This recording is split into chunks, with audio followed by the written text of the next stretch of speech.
Dooktar Abiy Ahmed Oromoo ganee jira. Maal taate yaa mootummaa eessa dhaquu fiidhatta osoo daandii agartuu boolla seenuuf miidhatta osoo karaan jiru hallayyatti fiigdee lubbuu keenyas balleessitee mana keenyas diigde akka ati nuuf hin yaanne 100% abdii sirraa muranneerra garaan keenyas barteerti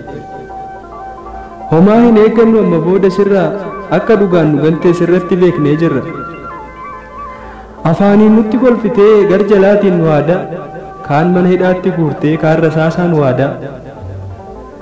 abdii sirraa hin qabnu yookaan immoo abbee akka feete ta'ii kuftullee cabdullee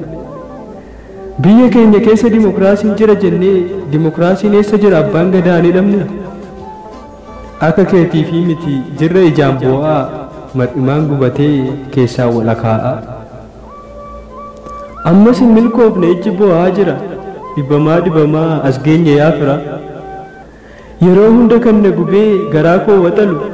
dhugaan eessa jira maaf oromoof hin galu eessa jirta dhugaa as bayi goda keessaa osoo ati dhuftee somni ofiin si dheessa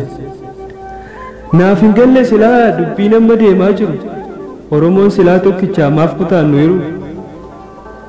biyya cubbuun guutamte biyya lafeen daakamte bineensa guyyaa ariinaan natu beekaan diigamte Shaggaa baadiyyaa